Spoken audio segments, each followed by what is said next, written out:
What's poppin', Cougs? Welcome back to another episode of Coug on the Clock. I am your favorite host, the best host. The host? Host the mostest? Yeah. I was going to say that, but I didn't know. No, it was bad. It was fine. Go ahead. Yeah, I'm Alexander Huddleston, as usual. And I'm Luke Kilgore. My debut on Coug on the Clock. Are you excited? Yeah, dude, I'm so stoked. I know. You should be, because it's like this is the best show by far. You know what? I've kind of been hearing that. Some people might disagree, but we all know who that somebody is. Yeah, I love you, Trevor. You know what? You sure give You sure give Trevor a lot of plugs on this show, whether they're negative or positive. No, I do, because I care about him. I love him. We love him. That's my man. Yeah. We have some exciting topics today. We have WSU women's basketball, they are on fire right now. It's kind of the En fuego, the big thing on campus. We have a recap of the NBA AllStar Weekend. LeBron James on his possible return to Cleveland, maybe, and some news about the XFL. So and NFL. And NFL. Yeah. We'll tell you how those two link. Double whammy. With that, let's get into today's show.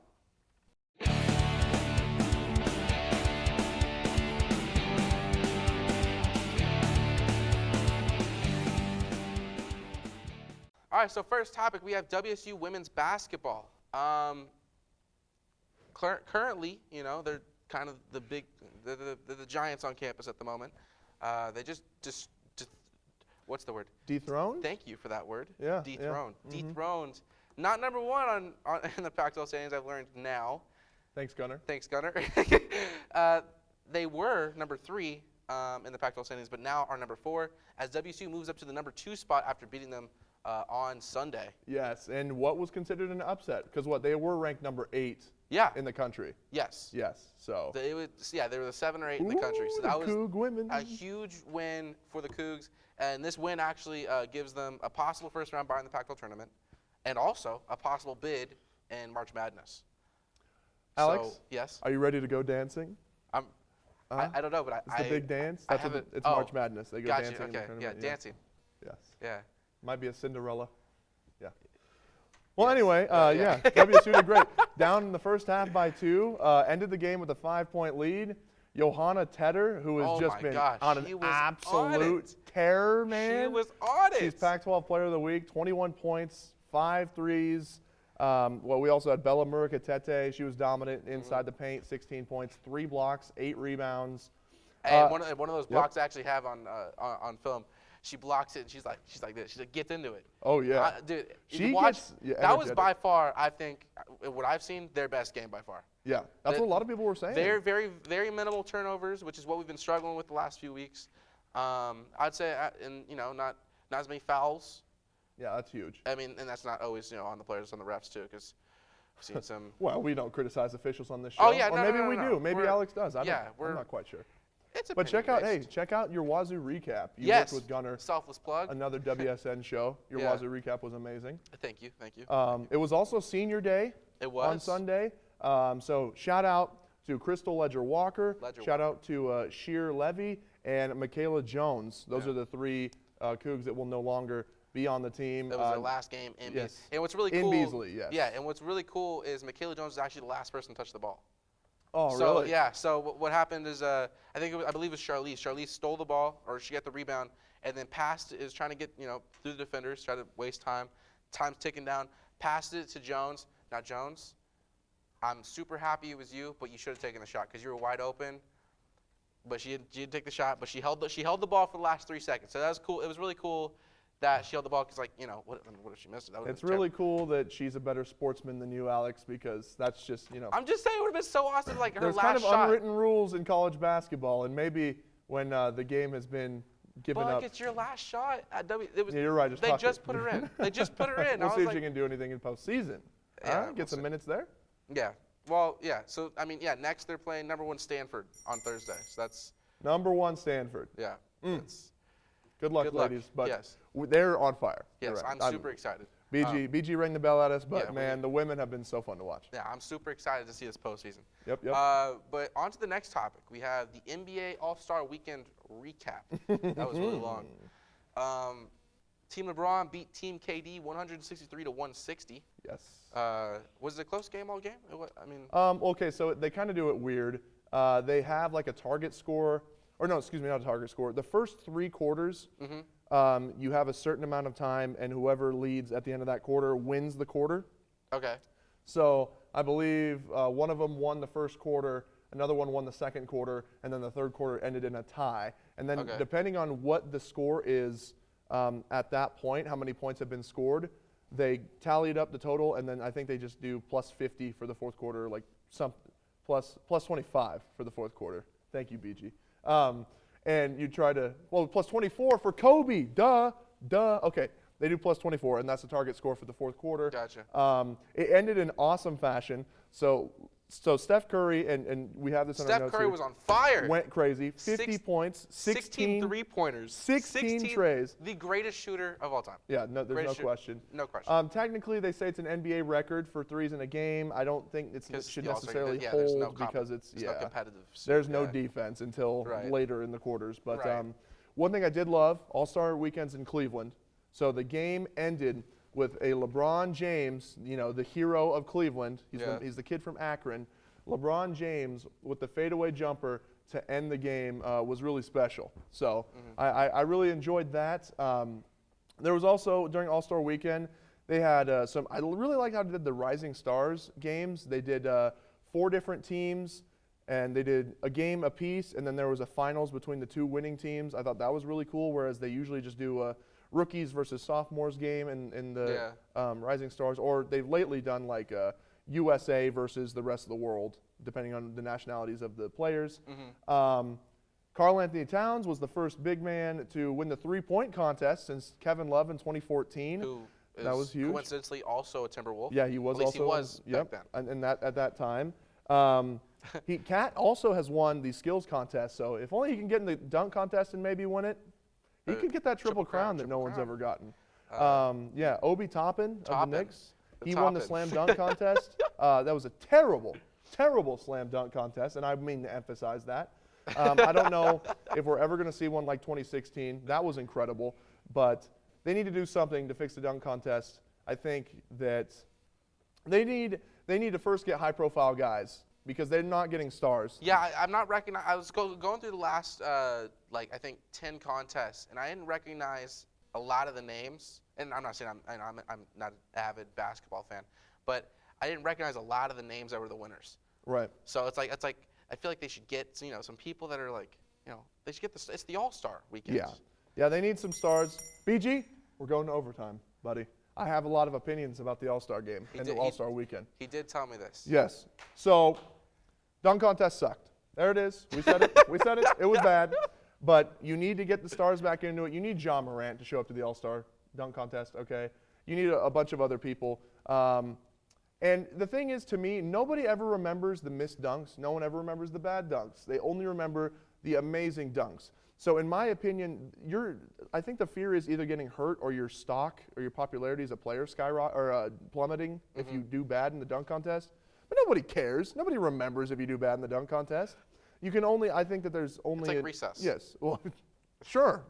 I'm not sure how that I don't know correlates. How it translates, but that's a word.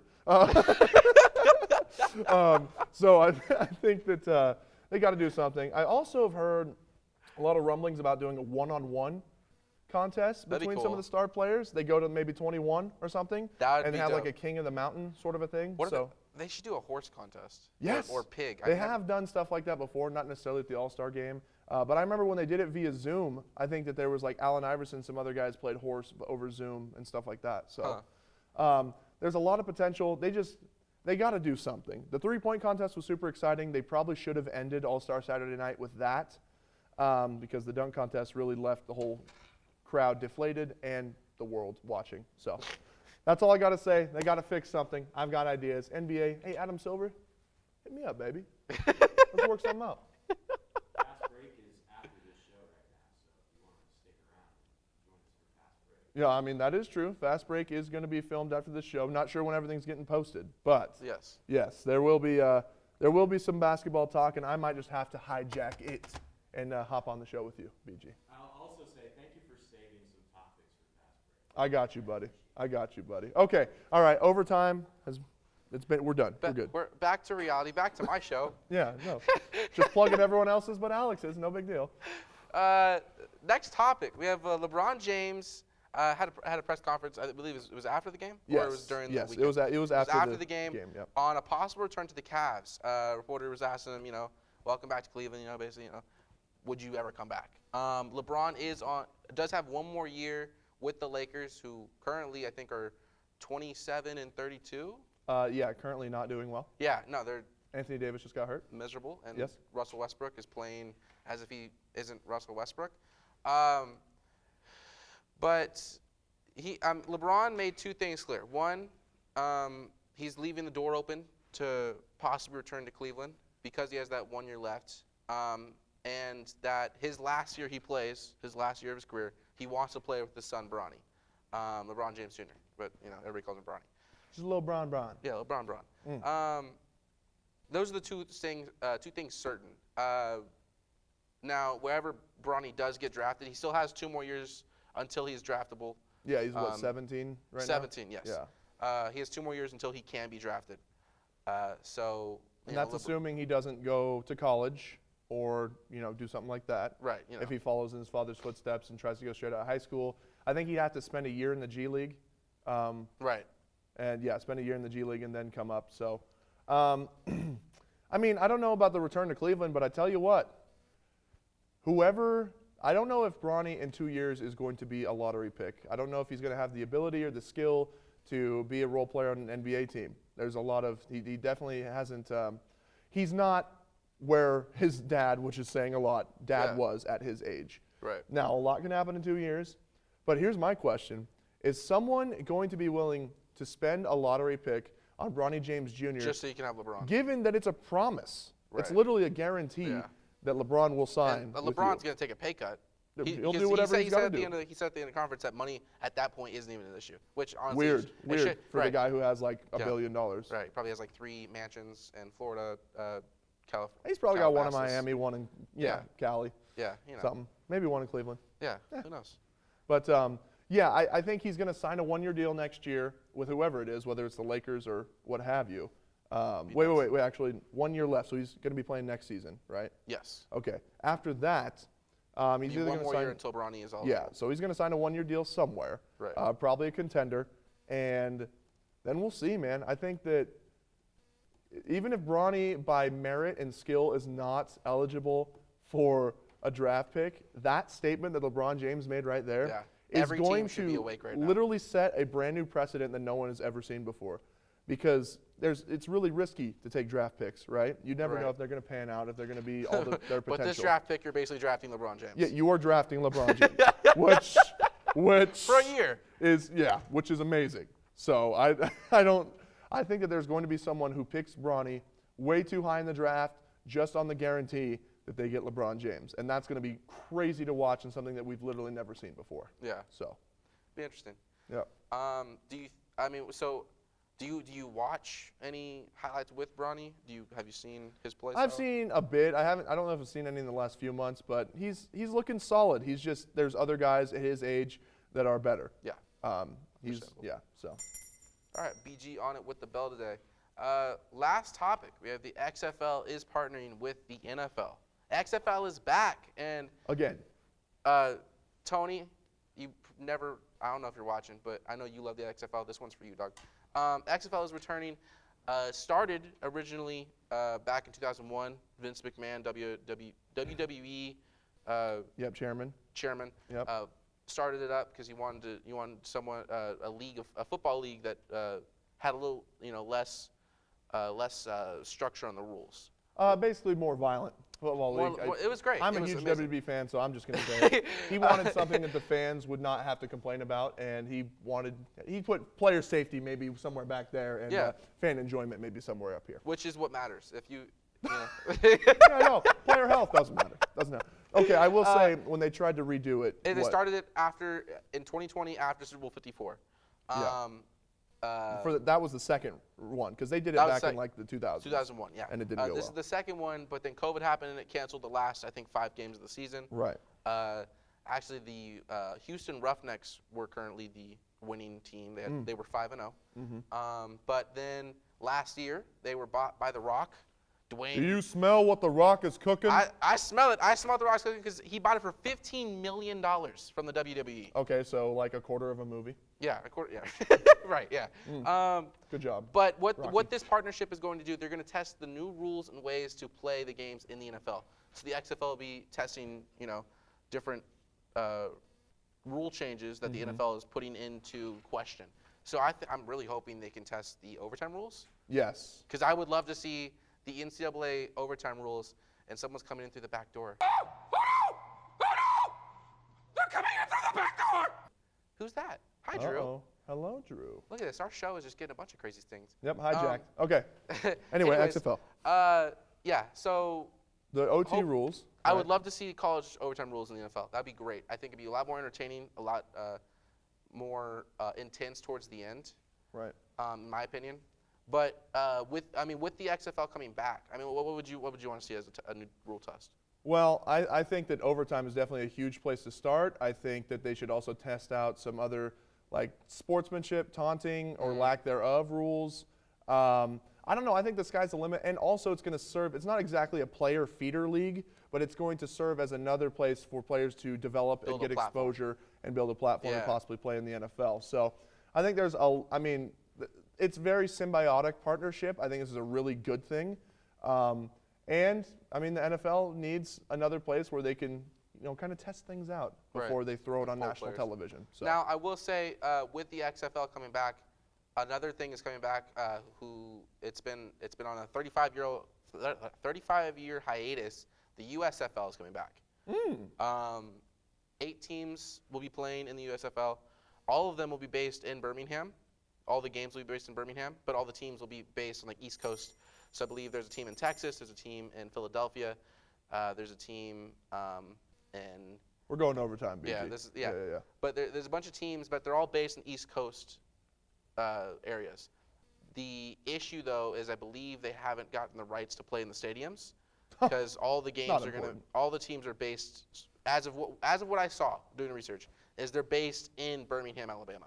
In Birmingham? Yeah. However the natives in Birmingham say it, whatever. Birmingham. But do you think the USFL coming back will affect the success of the XFL at all? I don't think any modern American viewer is going to complain about more football, to be honest. True. So I think it's whoever puts out the best product. Very true, very true.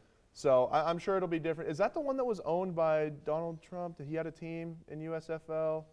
In the 80s? Yeah.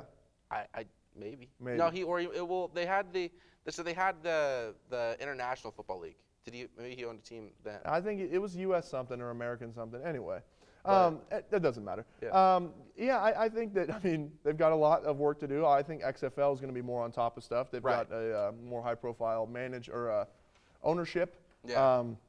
So we'll see. I think that more football isn't necessarily a bad thing. It's never a bad thing. Right. I love football. I could talk football all day. Yeah. I think that there needs to be more representation for other sports personally, but they're going to probably make the seasons different, like make them kind of feed off of each other so these football addicts don't have to go without for so long. Yeah. So, do you think it's a possibility that someday we'll have fantasy XFL football? Yeah. I think I don't see why not. Successful? I think The Rock is a huge entrepreneur, so I think that any marketing potential or any marketing opportunities, he is going to absolutely take advantage of. Yeah. So I think the XFL fantasy is not out of the question. If you smell what The Rock is cooking. Yeah. There we go. Yeah. Anyway. Yeah. But that's it. I think we covered all the bases with all of our topics today. I think we had a good show. Yeah, I think we did good, buddy. Thank you so much for having me on. For real. Also, make sure you follow us on Instagram at Wazoo Sports Network and on Twitter at Wazoo Sports Net. Wazoo Sports Net. And make sure you follow us on YouTube, or not follow, subscribe, like, comment, hit the little bell. Show some love, please. Show some love to Cable 8 Productions on YouTube. A lot of cool shows coming out. And I'm pumping out content every week. So, tune in for your favorite episode of Coug on the Clock every Wednesday and Sunday. We love you guys. Thank you so much. We love you so much. Yes. Thanks for tuning in. thank you for coming on the show. I can't wait to have you on again. Go Cougs. Go Cougs. Love y'all. See y'all next time.